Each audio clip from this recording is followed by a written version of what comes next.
Hello,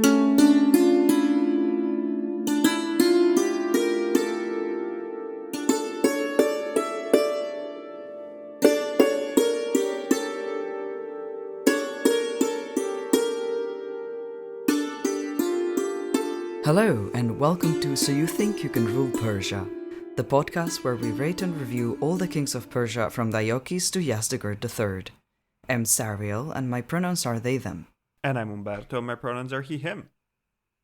Hello everybody, and welcome to episode 75, 3/4 Bahram V, also known as Bahram Gur. So, we get to find out what the nickname means, and we're pretty far ahead in our Sassanid kings, so that's fun. That's good. We're going well. 3/4, what did you say? To 100? 3/4, yeah. Damn. We're getting there. I mean, we won't get there because there's only 92, but you know. Oh, well. We're getting close. For now. It's there. Sure. So what do you remember from the last few times, Sario? We were in a messy situation. Do you remember it? Yeah, I remember that we talked more about this king than about the king the episode was supposed to be about. Because he was called the usurper and he barely ever, made it to the throne. Yes, And then it was a very killed. sad So episode for he was Khosrow the noble's choice, right? Khosrow originally was, yes. Now Bahram is he managed to convince enough nobles that he'd be a better choice, and he also had an army, so maybe he should. Because he is, the heir. I mean, yeah, if you went through normal line of succession, then yeah, he would be the heir. And the nobles were like, no, we killed this guy, and I guess we appoint this person, and, what? Again. Yeah, then they forgot their armies at home, and they were like, oh, well, damn. Okay, I guess we didn't think now. this far, Yeah. as per usual.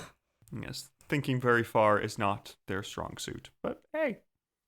We get to see how this works out today. Are you optimistic about Bahram, or do you think it's going to be a crash and burn situation? Well, I'm hoping it will be interesting, yeah. I don't know how successful, but at least he gets an epitaph that is not the usurper, so... Yeah, that's a good epitaph. Yeah. So, yeah, then we can find out what Bahram's life is like and how it'll work out, and why he has a lot written about him, and you might have heard of him before. If you know about Sassanid history. If you don't, then you've definitely not heard of him before. Mm-hmm. So, okay, brief recap about what happened in our previous episodes. So, if you remember, Bahram's father was Yazdegerd I, who, presided over a period of peace and everything going reasonably well. The empire was prosperous. We had no wars. Externally, we weren't persecuting people religiously, and everything seemed to be mostly fine. And since he was doing such a good job, Yazdegerd was killed by the nobles, or kicked to death by a magic horse, whichever. Yep. We then had a rapid succession of kings, so Shapur IV, who was the intended heir of Yazdegerd, who tried to get to the capital but was killed, and then Khosrow the usurper, who was this choice of the nobles and was a cousin of Shapur IV and Bahram as well. But Khosrow as well. As soon as Bahram showed up with an army in front of Ctesiphon, Khosrow was abandoned by the nobles, and we don't really know what happened to him. He just fades into history because, to be fair, he wasn't important in his own story, so you don't really need to kill the guy. It's fine. It's okay. He barely was there for a minute. It was a few months too, right? It wasn't even... See, we don't know exactly. I gave him 3 months just because we had 4 kings in a year, so I thought he needed everybody an equal amount. He needed some time to declare that he was going to be king and then try to make it and then immediately fail, so... Yeah, it's probably even less, but we just don't know, so, educated guess. We saw what happened. So, alright, let's get to see what Bahram's like. So, Bahram himself was born around 400, and he was the son of Yazdegerd I, and interestingly enough, he had a noble mother, because this mother was the daughter of the Jewish exilarch, which is a pretty cool connection. Do you know who the Jewish exilarch is, Serial? No.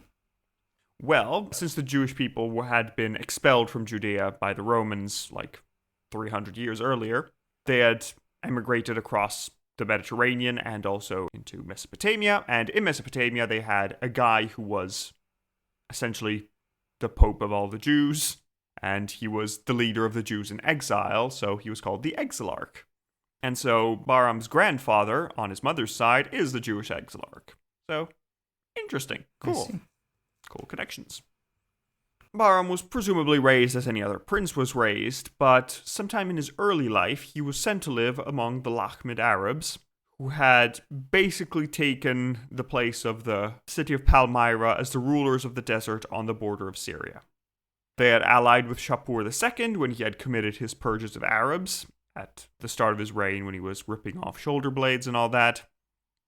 And in exchange for being Arabs allied to the empire, these Lakhmids were given the status of kings. And so they could have a higher status, be more important than all the other groups.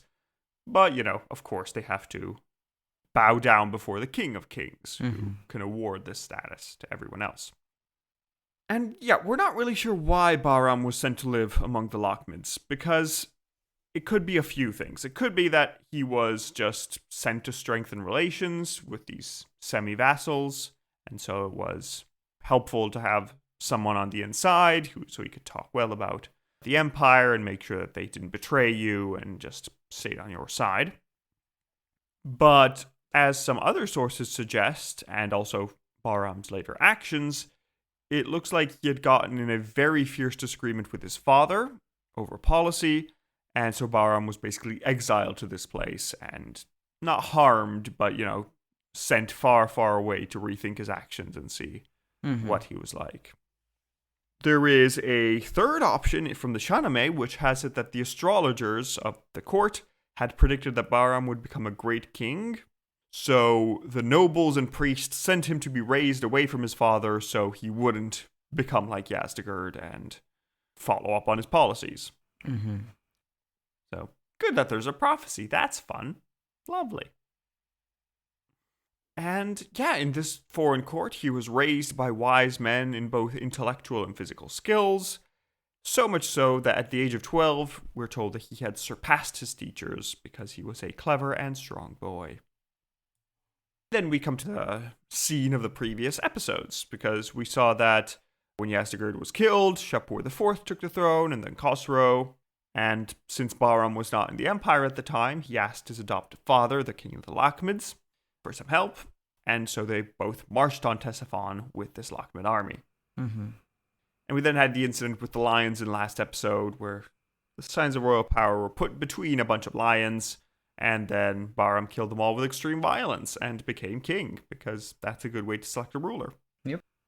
More realistically, it's likely that Bahram just made a deal with the nobles and said, hey, I have an army, and I didn't really like my dad anyway, so I'm not going to follow his policies. So maybe come to my side and nobody gets hurt. And the nobles thought, yeah, fair enough. That's a good way to go about it. And so they did. So, okay, Bahram is king now. That's good.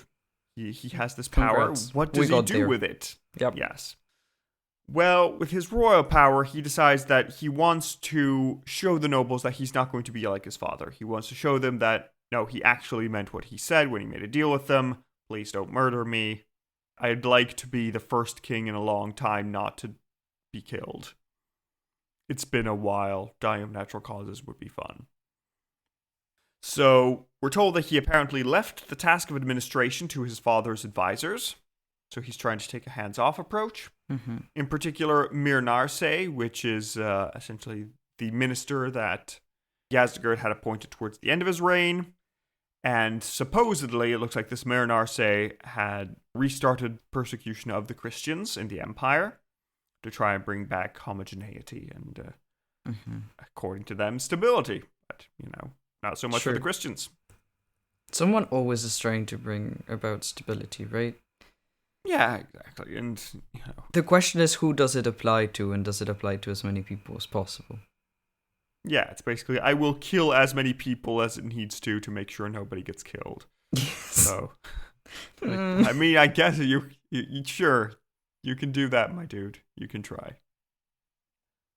But yeah, then Bahram wanted to make himself very popular, so he cut taxes and forgave a lot of debts to the crown. And at the same time, he brought many Indian minstrels to entertain his subjects. Mm-hmm. He then provided more money to the nobles to maintain their armies, because the nobles have a bunch of local armies, despite having forgotten them at home this previous time. Mm-hmm. Turns out they do have armies when when they remember. They need to be paid, but the king is now paying for part of them. And at the same time, Bahram provided the nobles with a lot of lucrative titles at court. So this is the type of sinecure where you are the lord of the king's tablespoon, and it's like it comes with a massive salary, and you need to occasionally show up and carry a spoon. Yeah. So, fun jobs. And yeah, as the ministerial appointment would suggest, he restarted the persecutions of Christians across the empire, and we'll see that has repercussions, because, where do you guess the repercussions for persecuting Christians come from, Sarah? Which region of the empire has a lot of Christians? I mean, wasn't Armenia mainly Christian? Because they were also like under Roman rule for a while and stuff. Yes. Yeah. Armenia is very Christian. And now the Christians are being persecuted. Why would you do this? Like, if you want to It's a bad rule plan. a successful empire, I don't think prosecuting part of the population is the answer. Like, I can understand how it would lead to tensions when, for example, Constantine in the Roman Empire was like, I am the emperor of all Christians. Doesn't matter where they live. And then you're like, well, that's, But I don't know. I feel like it brings more bad than good, usually, when a ruler decides, this part of the population, we don't want them. Oh, yeah, absolutely. It's just that... But it keeps happening. Well, Bahram is thinking, I don't mind if I have to kill or persecute or maim a few thousand Christians.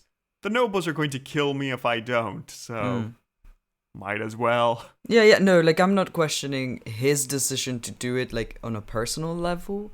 I'm questioning how this is good for the emperor. So in this case, like, the nobles' decision. Oh, yeah. They don't have the empire's best interests at exactly. heart. That's kind of...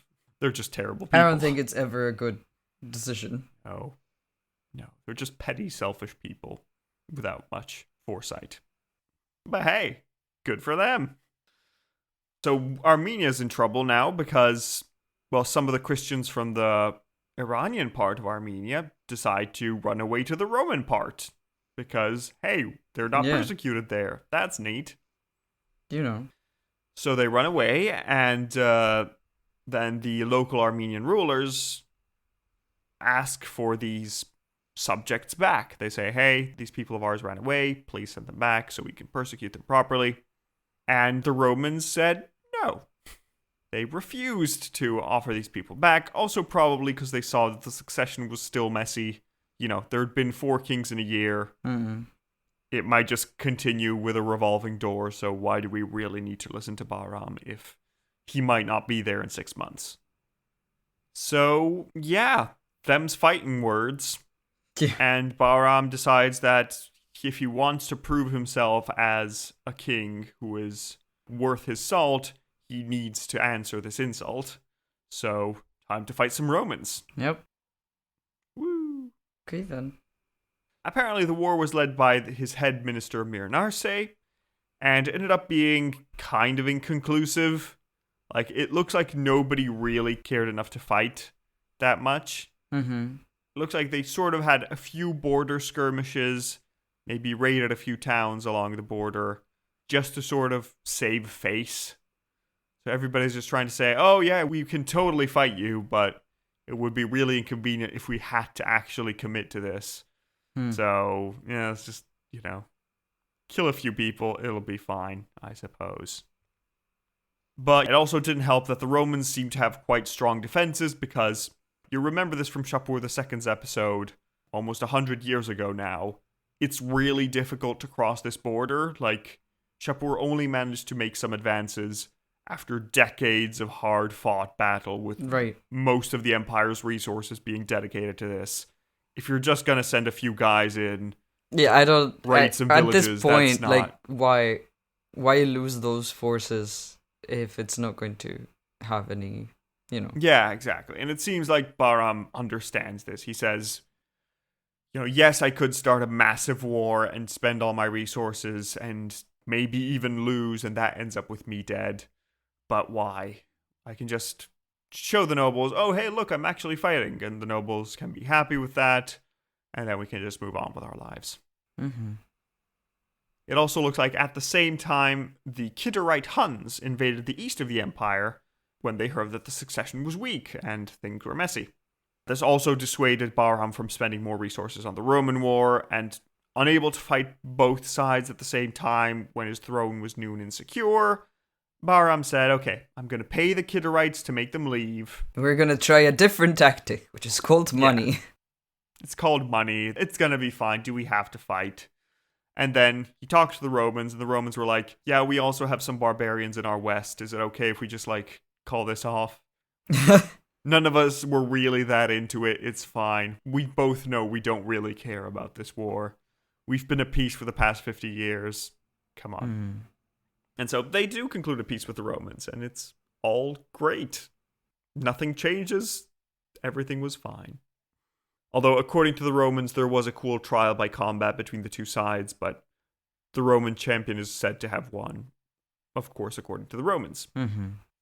The peace treaty with Rome is the following. It's just decided that Christians would be tolerated in the Sassanid Empire, although it might just be referring to Armenia, where the problem originally started and where most of the Christians live. At the same time, all Zoroastrians would be tolerated in the Roman Empire. Although this probably just means nothing, because there's barely any Zoroastrians living in the Roman Empire, and they weren't really being... they would be persecuted if they lived there, but there's barely anyone, so... It looks like it's just Bahram trying to save face, saying, oh, no, we got the same treaty from the Romans, so we're basically equal and everything was fine. But also in exchange, Rome gets to pay the Sassanid Empire some tribute. My god, they get to pay us? That's great for them. Yeah, it's fun. They have a lovely time. And yeah, they get to pay us for defense of the passes of the Caucasus against the Huns that are occasionally streaming through. So it looks nice for everybody. Because the Romans can officially say, oh, no, we're just paying for the defense of a common area, so it's actually fine. And Bahram gets to look at the nobles and say, ha, look, the Romans are our tributaries. They're paying us tribute. That's great. We're clearly the better empire. I love that the Romans can always frame this as no, they haven't won. They're just helping us. It's just convenient right now to pay them. Yeah, we're actually just paying them to do a job. It's just, it's normal money stuff. Yeah. Which, fair? That is the valid narrative? Yeah, it's clear that both sides just didn't want to go to war. Yep. And they thought, sure, great, this peace treaty more will of do. this. Yeah, under Yazdegerd, there'd been at peace for so long. He'd adopted the Roman emperor. This Roman emperor is the adopted brother of Bahram. Yep. They still have this family relation. It's just we could fight, but why? So is this the current emperor of Rome? Yes, the current Roman emperor, Theodosius II, is the adopted son of Yazdegerd, so brother of Bahram now. Yeah, so they grow up together? No. Oh, okay.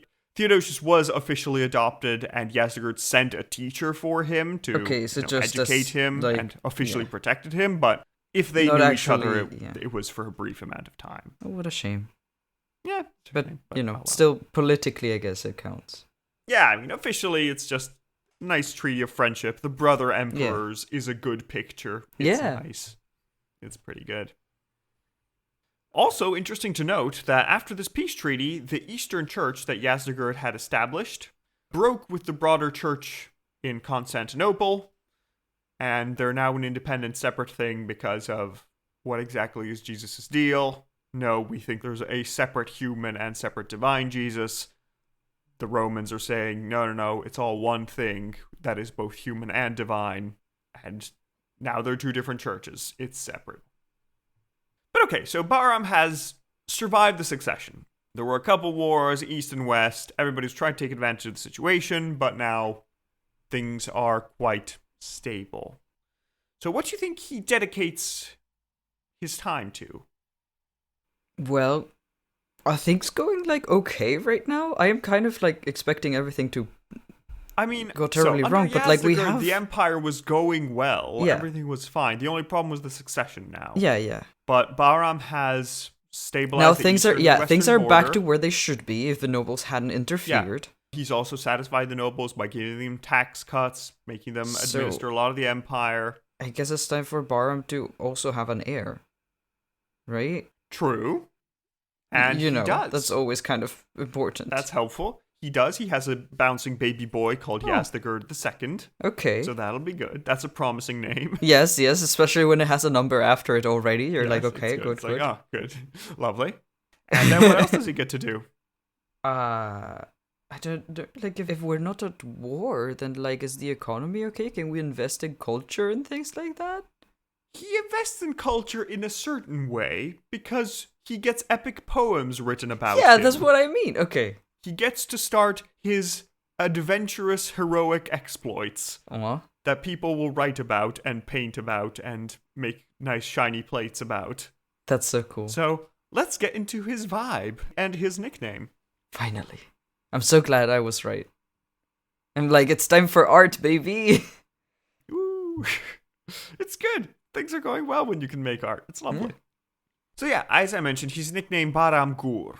What does Gur mean? Well, it might be an older East Iranian word for king, but traditionally it means the onager. And do you know what an onager is? No. It is a type of wild ass. I see. Yes. A donkey. Yeah, a wild donkey that is generally hunted by the royalty. Oh. And Okay. it's just like, it's a very sturdy animal, very strong. It I've just never lives in heard the wilds of Iran. Of a wild donkey, but like, of course, they must have come from somewhere. Yeah. It's also known for its kick because there is a siege weapon called an onager, which is basically a catapult that Yeah. just has a bit of a kick. Damn. Wow. When they call a catapult after yourself, like that's, powerful animal. I mean, Yeah, like, exactly. domesticated donkeys are also known for their kicks, right? So, like, I can only Yeah, imagine. this wild one is especially wiry, and they have to contend with lions and stuff. Yeah. So, they have to be strong and fierce. I want to look it up. So- Do we have any, like, interpretations of what this animal looked like? We definitely have in art. I don't know if are onagers still a thing? That's a valid question. Onager. I know that wild horses are almost fully extinct, except for... The onagers few on still the exist. Yeah, steppes, but- we have pictures of them. Oh yeah, Looks cute. right. So it looks like what I imagined it to look, which is like how how wild horses have this like toasted coffee look to them, like their Yeah, that's a good the one. fur color is kind of like toasted marshmallow vibes. This donkey is kind of the same, and it reminds me of cave paintings. So like, no wonder people Yeah, it's a good painted one. these animals like that, because this is what they look like. So they're very cool. They're very Good pretty. onagers. And I that's was his wondering if they nickname. would have tiger stripes like the horses do, like the actual proper wild horses. And yeah, they're generally preyed upon by leopards, lions, and hyenas, which, is kind of scary. You need to be strong to resist that. Yep. But yeah, so Bahram Gur is, well, he's called Gur after the onager, which is a type of wild ass. And so I think that we should Interesting. absolutely localize Gur as Bahram the Badass, Yes! because it works in so many That's ways. so perfect! I love it! So, Yes. yeah, that is the Do you think vibe that where that it comes he's giving from? off. Like badass, like it comes from donkey? Because I No never thought clue. about it. But it would make more Time to sense than Google coming that. from butt, right? Like if you mean that someone Yeah. is like wild and like untamed and kind of... Oh, also, now that I'm down this Wikipedia rabbit hole, the onager is the name that is reserved for a specific species of wild donkey called Equus humanus onager, which is the Persian onager. Yes. So it is it's like very a specific it's a very one. specific regional one. Yeah. They're so pretty. They have the short mane and the cool colors. No, apparently badass does actually come from From the butt. name for buttocks. I But, see. Bahram can still be localized as Bahram the Badass. Yeah, we because can still do it that. works. It works in a different way. I want all scholars from now on to use this because it's good. It's giving you the vibe. I worked hard on this localization. But yeah, basically this title, the Onager, was given to Bahram because of his fondness for hunting, which he would engage in with quite a lot of talent, both in reality and myth. And according to legend, this nickname comes from a story where he pierced an onager and the lion that had pounced upon it with a single arrow. Whoa. And killed them both. Because pretty cool. Imagine you're being a lion finally capturing prey, because being a hunter is really difficult. And this random human just throws a pointy stick at you both. Everybody loses. Yep. And there's one scene telling about his skill with the hunt and the bow, which is going to be his Face of Faces because it's depicted on a plate contemporary, which is great. Where it's one scene of gazelle hunting where Bahram once went hunting with a favorite of his, and she said she'd like to see Bahram turn a female gazelle into a male and a male one into a female. What? Weird request, I suppose. Fine. That's not how that works. Well, Bahram figures out. Okay. Bahram finds a way and shoots only 3 arrows. He takes 2 arrows, shooting them into the head of the female gazelle to look like horns. Oh. And then uses another arrow to remove the horns of the male gazelle. So trick shots. So he's made the female into a male and the male into a female. A bit extreme gender affirming surgery, but yes. It takes harsh, all kinds. Yeah. Although apparently Bahram did have a bit of a mood. He didn't like to be forced to perform trick shots. Yeah, I mean, I also wouldn't, Yeah, because he got off his camel and trampled his favorite to death under the camel's hooves, because if he had failed in his task, he would have brought shame on his name, and, don't put me in that king to do things. Position, yeah. The historian Al-Masudi also tells us that Bahram spoke multiple languages and could write poetry in Arabic, because, well, he grew up among Arabs. And he loved music so much that he gave high rank in court to musicians, singers, and jesters.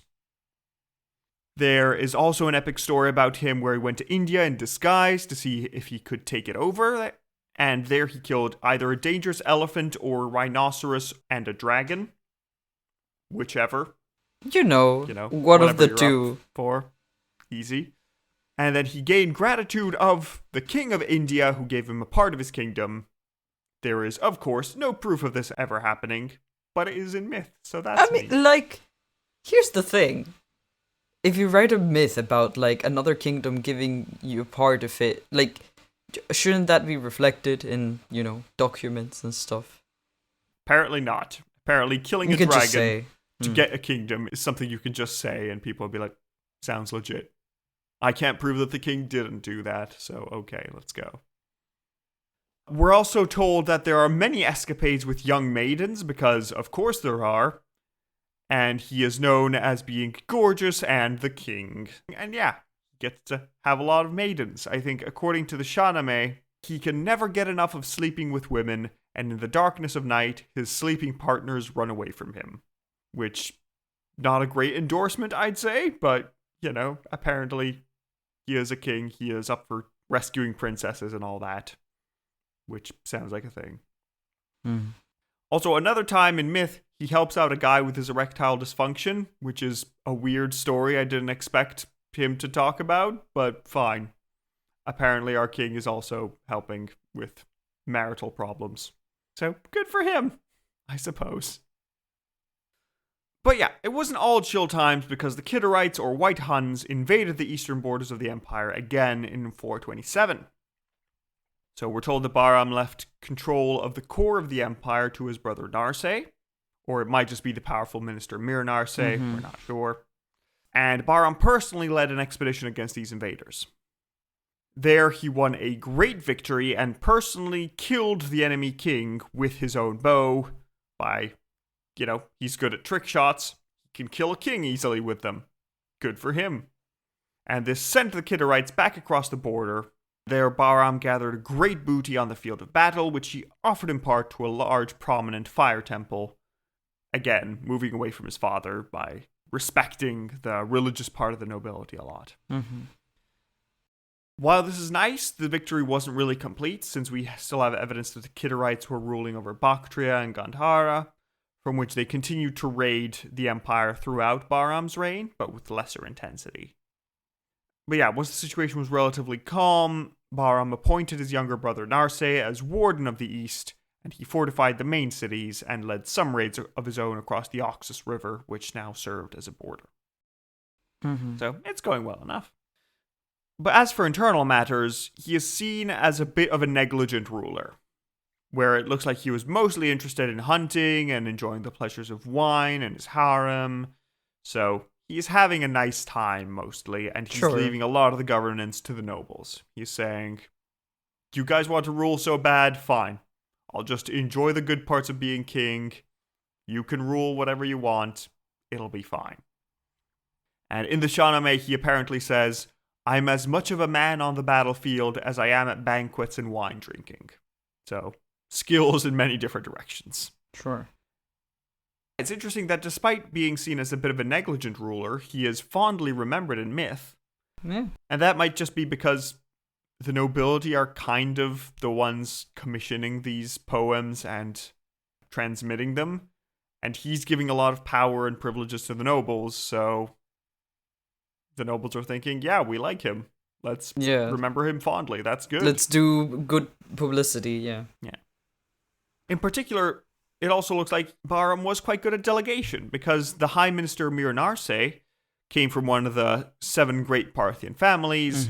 He's shown as a brilliant and pious man who led the empire correctly and allowed it to prosper, despite persecuting Christians, which is unfortunate. But Mir Narse's zeal didn't express itself only with persecution, because he also respected his duty towards his lands. He is known for great public works to make the land fertile by sponsoring canal projects and farming estates, which lasted long after his own death and was just like a long-term policy which he instituted. So that's pretty good. But of course he's not being fully altruistic, because Mir Narse's sons occupied very high positions in government, so this is a noble family becoming a lot more powerful as it can. And one of his sons even became the second in command of the Zoroastrian Church, giving them immense power in both political and religious spheres, which is always helpful.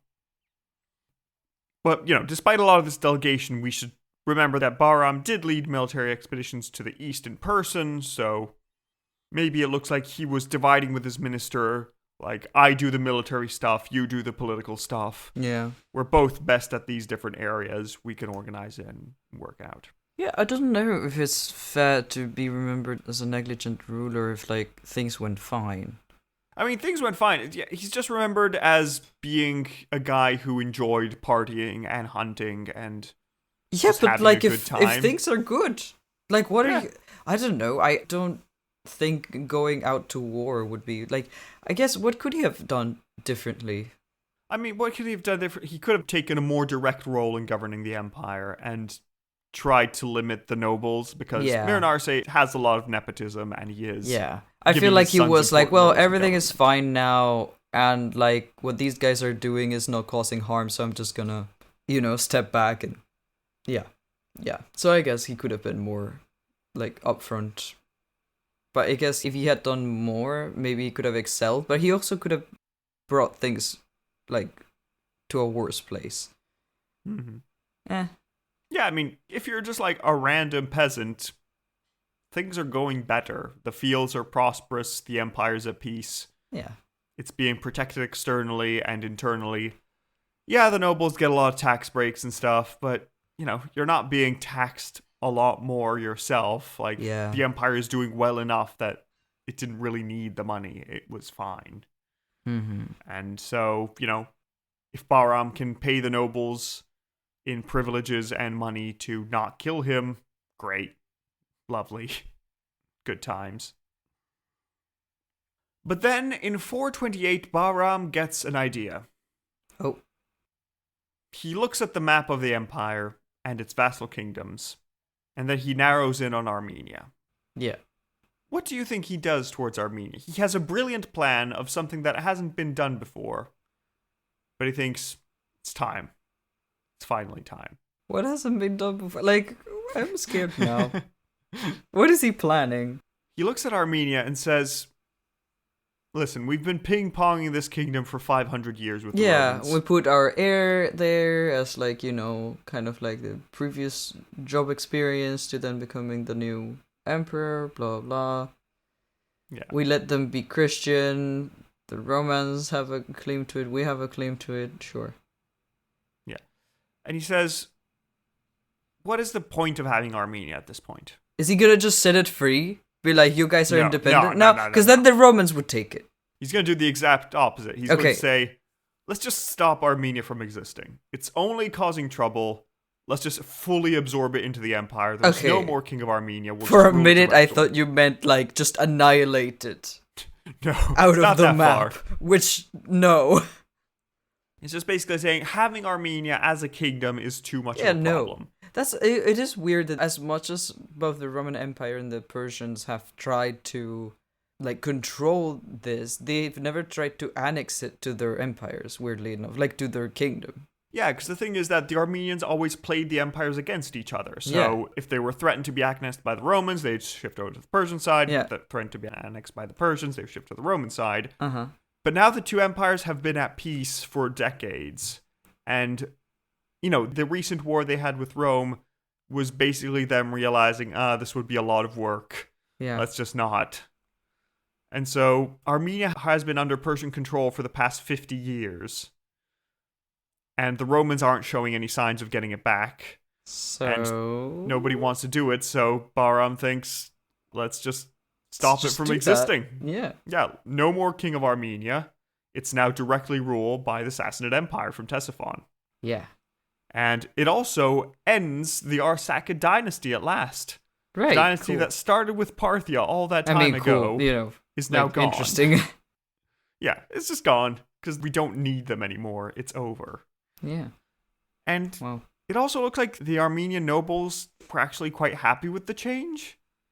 Huh. Because now they just get to be like all the other nobles in the Sassanid Empire. They just get to have a say in how the wider empires run. And now they don't need to share power with a king. True, right. Yeah. Yeah. They can just directly go to the King of Kings, and if they need something, they can go for it. How did they not, like, pitch this idea earlier, if it benefits them? At the same time, it's likely that, also due to the peace treaty with the Romans, the Christian Armenians are being tolerated in the empire anyway. Yeah. So, it's not like they're going to lose their privileges, or lose their rights, or be arrested, or lose their lands. It's just, things will continue as before, except now we just get to talk to the king directly. So did the Armenian nobles not pitch this idea before because it wasn't, like, a right time to do so?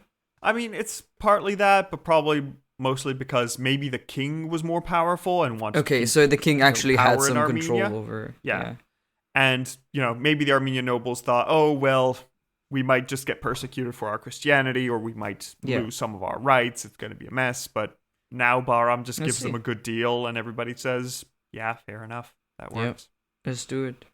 What happens to the king? The king's just gone. Doesn't really put up a fight. Just dies shortly afterwards. So we kill him. Okay. The end. I was wondering if, maybe dies naturally, really. Just doesn't even put up a fight. It's just everybody's... He just passed away, and it's like, no heir now.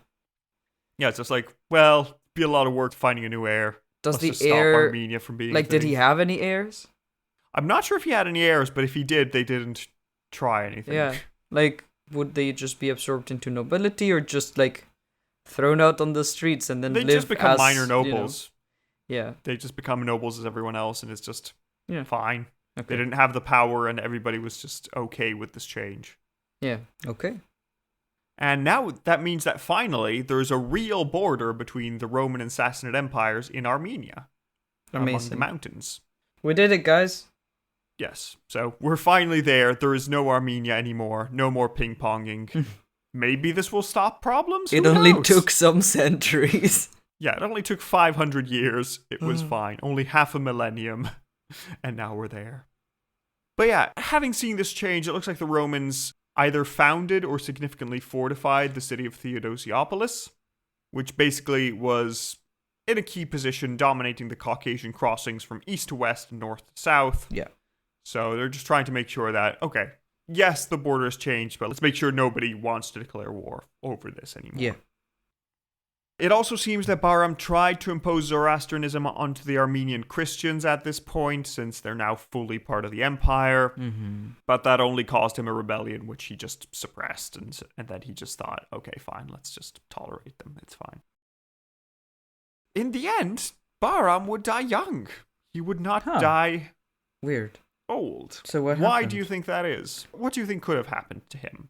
Knowing what you do about probably some like alcohol intoxication or something of the sort, or some like accident when hunting. Like, since he enjoyed partying and leisure, I imagine something happened. Yes. That is very much what tradition attributes to him, because he could have died in a few ways. The most on-brand one sees him dying during one of the hunts he loved so much. Mm-hmm. Mm-hmm. And the other one might just have him die of a disease he got. Yeah. You know, it happens. Diseases exist. Yeah. The hunting death is an especially strange one, because it looks like, according to the story, he was chasing after an onager on horseback until he fell into a ditch so deep that his body was not found. Oh no. And it's also interesting because it gives an alternate origin for the nickname Gur, since Gur can mean pit or grave. So he's Bahram who fell in a hole. Oh no. But that's kind of a less glorious name. I mean, yeah. Instead of Bahram the badass. But that is terrifying. Yes. I have heard of this happening to people, particularly in the mountains where there's a lot of snow that covers caves in cave entrances. And if you step on the wrong place, you might just go down. And, It just could happen. Treacherous terrain is always an issue. And maybe he just, fell off and died. Yeah.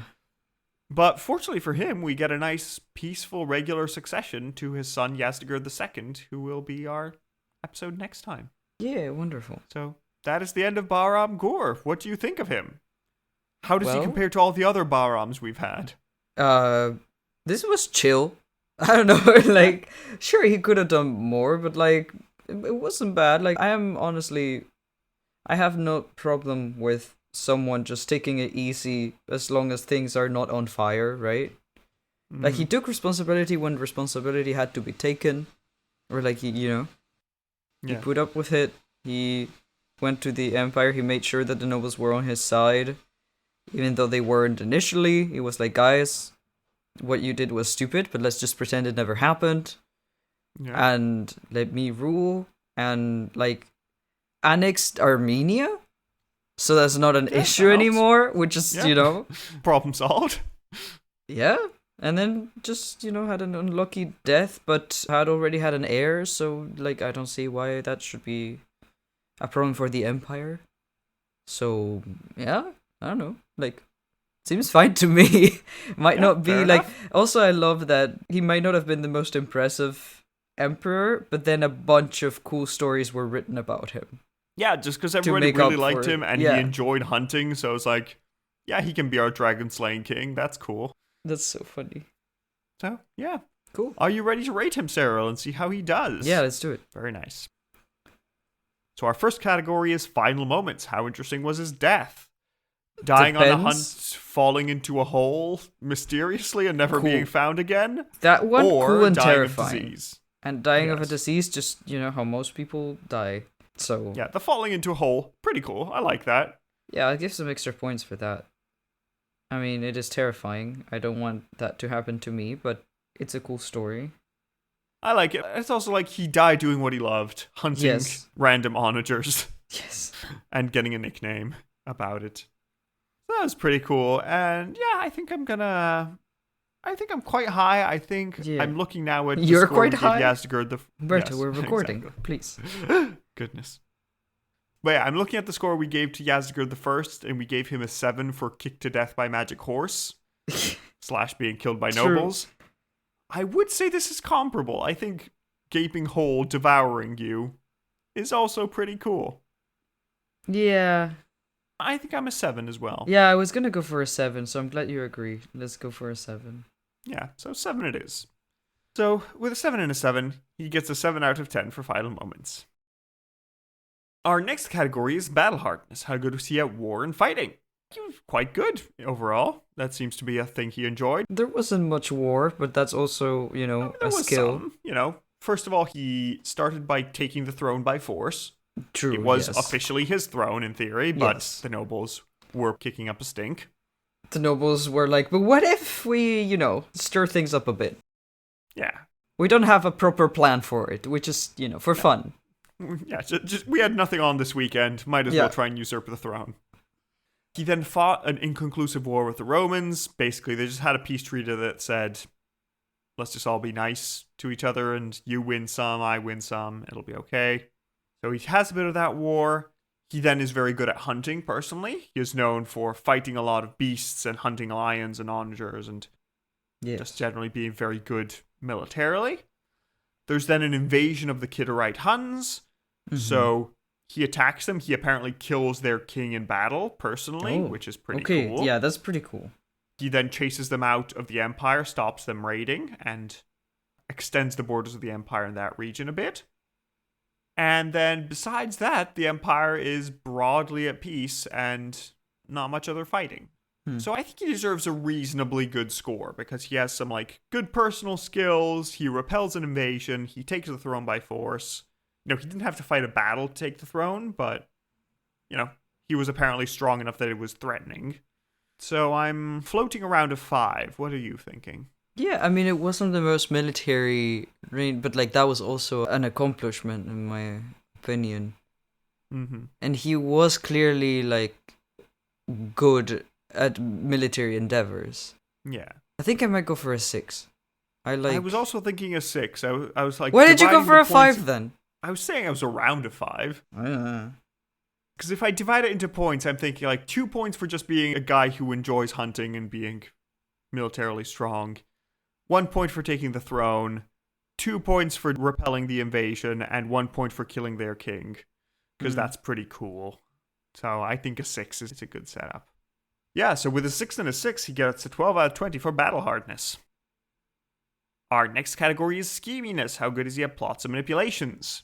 Here, it depends how much you want to consider his treatment of the nobles, because he is our first king in a while to not exactly die a natural death, but die a non-noble death.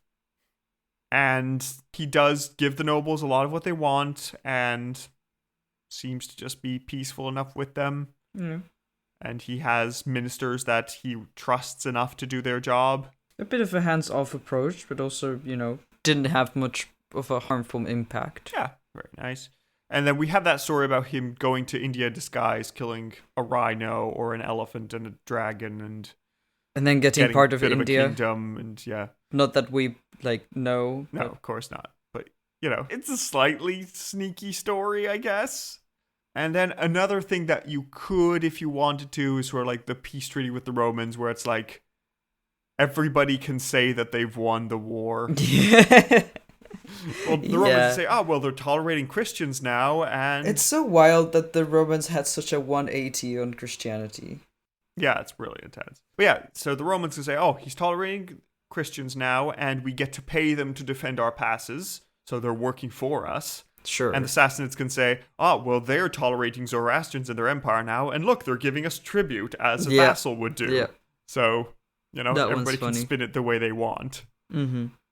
So that's quite fun. I don't know if that's worth a point. I'm thinking maybe 1 token point for everything altogether, but scheming is not his forte.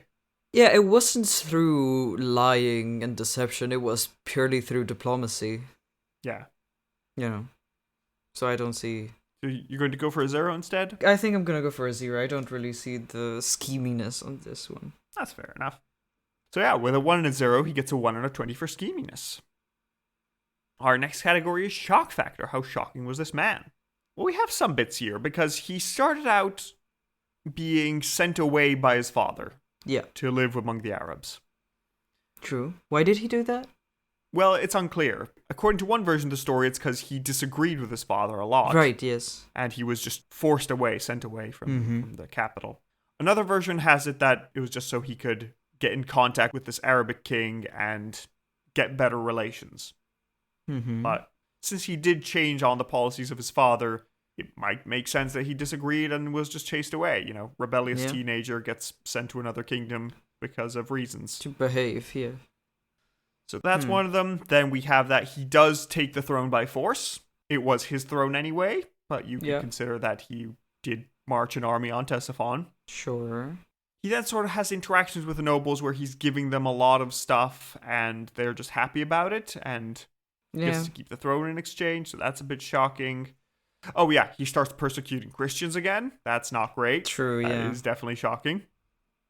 Does that, then he has a lot of epic stories about him, about, doing trick shots and trampling the favorite that told him that. That was kind of not cool. He has the potential shocking of, going to India. There's a story there. He has the shocking of killing the Hunnic king with an arrow. That's pretty cool. And another shocking thing is he just stops Armenia from existing. Armenia is no longer a thing now. It's been with us for so long, and now it's just gone. And then you could also consider shocking the fact that he's considered a hands-off ruler, and that he is mostly giving the government to the nobles and making sure that they run things. And, he'll supervise, but he's not really directly involved. Yeah. So what would you consider for that? How high does that rate for you? I need some point of reference. Because I forget constantly what we've done for other... Fair. So, for example, Yazdegerd I got a 6 because of rebelling against the nobles, being friendly towards the Christians, trying to, keep everything stable, adopting a Roman emperor, all that stuff. I have these stories about him and, the fact that, he enjoyed, leisure and he wasn't a very, hands-on ruler, blah, blah, blah. But nothing that is grasp. Yeah, I think it's, middle of the road. I'm thinking, 4 or a 5. Because it's there is material there. A 3, really. For, being sent away and then coming back and then... But I'm hesitant to go higher than that. And most of that is, the cool stories, honestly. Yeah. I'm gonna go for a 5 because he becomes a character from myth. And that's fair, yeah. Cool. I'll go for a 4. I'm gonna stick with a 5. And you can go with a 4, so we can average it out. So with a 5 and a 4, he gets a 9 out of 20 for shock factor. Our next category is Aaron Shine. How good is he for the Empire in general and Iran in particular? Well, okay, let's look at the Empire before and after. So he comes to the Empire after an unstable succession situation, and he stabilizes it, takes control, makes everything organized. He starts a war with the Romans over some persecutions, which is not great. But he then concludes it in a way that is satisfying to both parties. So that's pretty good. He starts persecuting Christians, which is not positive for the Empire. That's negative, and it does cause a rebellion in Armenia that he eventually has to suppress. So that's not ideal. But then the Empire is quite well run under Mir Narseh. It's organized. It keeps going well. New irrigation is done. New work is done to administer the lands better. The Empire is improving in that point of view. In the east, he manages to repel the Kitterite Huns, and he expands the Empire all the way to the Oxus, which is pretty good. It's not a massive expansion, but it's helpful. He then takes Armenia. Armenia is now more securely in the Empire. It's no longer its own semi-independent thing. It's now fully in control. And then he just leaves the throne to an heir that is of age and can rule the Empire properly. Yeah. So, broadly, overall, pretty good. Yeah. Could be worse. Period could of be better, mostly to be fair, peace, but as we mentioned before, he is a hands-off ruler. He isn't really trying any grand reforms, but he looks at the Empire, sees it's running well enough, and just says, okay, just keep doing what you're doing. Again, I think it's pretty good. I'm between a 6 and a 7. I think it's reasonable governance. Nothing incredible, but pretty good. I think the Empire is definitely better off than when he took it. Yeah. I think I might... See, I was going to say a 7, but since there's a lot of... I think I'll go for a 6. Yeah, exactly. I think since there's a lot of noble nepotism going on, I gotta bump it down to a 6 because, yes, it's governing, but you are giving the nobles more power and, a lot of tax cuts, a lot of that. So we can go with a 6, which is a respectable score. So with a 6 and a 6, he gets a 12 out of 20 for Aaron Shine. Our next category is Face of Faces. What do you think this man looked like? Now let me send you his crown. Okay, so Cyril has finished their drawing. Let me pick it up and I'll describe it to you all. Nice. Very good. I like it. Yeah, you know. Yeah, what we have here is a brave, glorious king on horseback. It's a cool horse. It has a nice eye. I like it. It's fun. It has a good segmented mane, looking all well combed and taken care of, and cute ears. And then riding upon this horse is Bahram himself. He is wearing the typical tunic that all our kings have. He has a lovely long beard, long hair, and a crown with crenellations on the outside.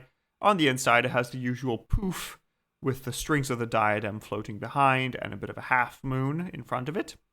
And then he is drawing this massive, powerful bow, pointing towards the right, ready to strike an enemy or an onager or a lion, whichever he seems you to know, be you said into that Hunter one day. King, so I went for a Hunter King. That works.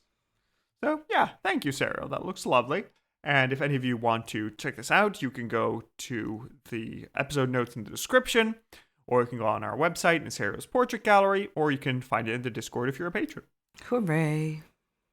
Now, Sarah, let me show you what he actually looked like, and it's cool because this is the story about the trick shots. Oh, cool. So, let me show you.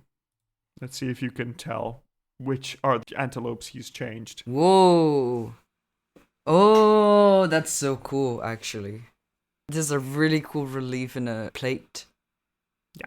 Oh, he's riding a camel? Yeah, apparently. Oh, cool. In the story, it's a camel. So it's similar to the position in which I painted him in.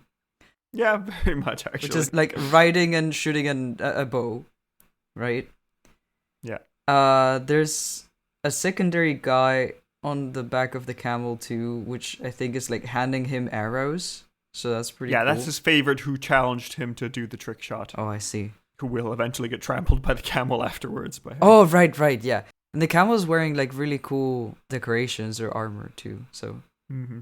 And then he's chasing some. Is it antelopes? What was it? Yeah, antelopes. It looks like. Yeah, and there's 4 of them along the rim of the plate. The one on the very top, I feel like he's aiming for right now with the current arrow. Yeah. The one after that has 2 arrows instead of horns. Yes. On the head, but it seems to still be jumping, so I don't know how that would work. You know, happens. The one right below has had its horns shot off by an arrow. And then there's... I love that 2 horns are still attached to the arrow. Yeah, somehow. It's just like little relief. And then there's another horned one like below. Which is like, don't... Yeah. Antelopes have antlers? Like, what? I don't I don't know these antelopes, but according to the story, male ones have antlers. Yeah, I guess this not. kind of animal. I don't really know. Yeah, there's a 4th one that it seems to be about to be trampled by the camel. But, you know, it might have been shot before, because it hasn't... Does it have an arrow on it?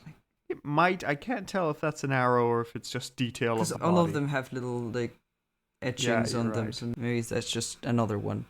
But yeah, this is very cool. And it is contemporary, right?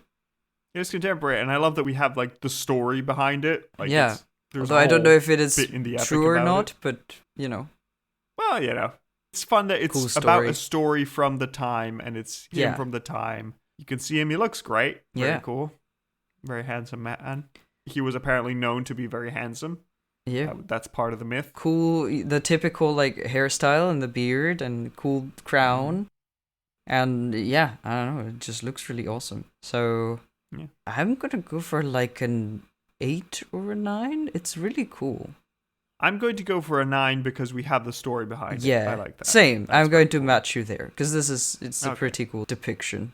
Very nice. One of the best ones we've had.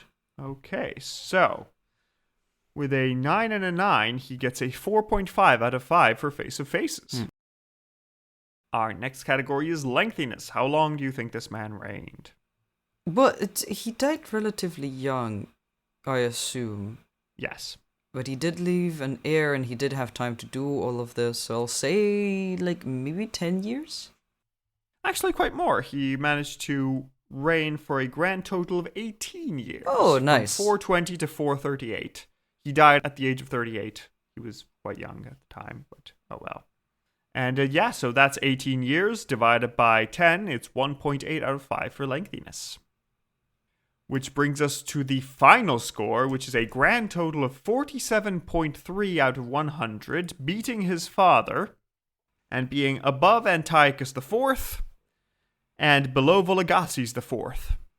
So he's in quite good company. Vologases IV, who basically founded a second Parthian dynasty, and Antiochus IV, who was kind of cool and weird and, was the guy that Romans drew a circle around. So he was a fun fella. He also had like a fake Roman triumph in Antioch, which was fun. So Bahram is in quite good company. He's above Xerxes I and Mithridates I. So that's pretty cool. Good position. And that leads us to the final question, which is to ask, is he huntery enough? Is he mythical enough? Is he just let things work enough to be a Shahanshah? Or is he just a Shahanah? What do you think? Well, I mean, it's an interesting story. It's not like the most accomplished king, precisely because he, was fairly hands-off. But then he got all of these stories written about him, and people seem to, enjoy his rule, and, I don't know. I'm also on the fence, because I think that there's a lot of interesting things going on with him. Yeah. But it's not like... It's not wild. Yeah, but it's not like the most it's something. An interesting but yeah. king. But I think I'll have to say no. You're saying no. I think so as well. I think he is more interesting in myth. Yeah. Than he is in actual reality. In actual reality, he did a reasonably good job But if we didn't have the stories, it wouldn't be that impressive. Yeah, exactly. It is good, don't get me wrong, but it's also good because we've had a lot of really bad kings too. Yeah, because if he was a Parthian king and we didn't have the sources, then he would just be unremarkable. Yep. Fair enough. But since we do have the sources, okay, that's cool. We have all the stories about, clobbering lions and killing kings and doing trick shots. But otherwise, it's nothing huge. Yeah. So I'd say that despite him being remembered by history, I'd say he is more of a Shahanah. Sorry. Bahram.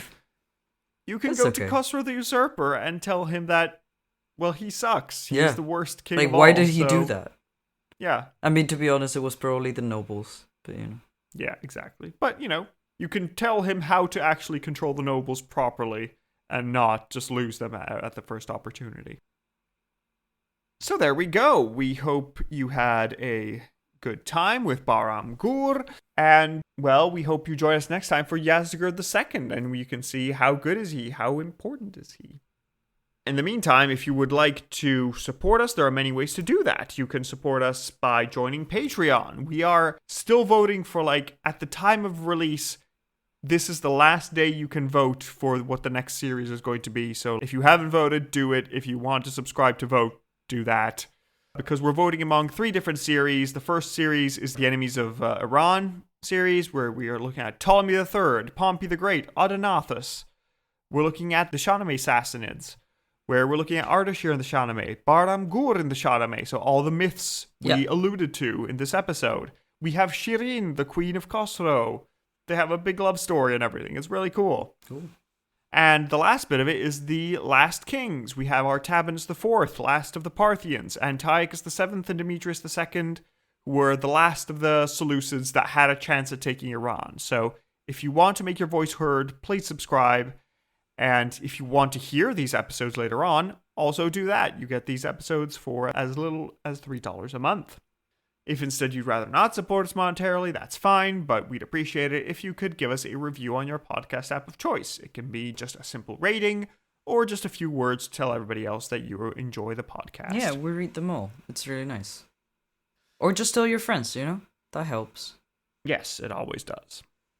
And yeah, in that case, without any further ado, we hope you have a lovely week, and we'll see you next time. Goodbye. Bye.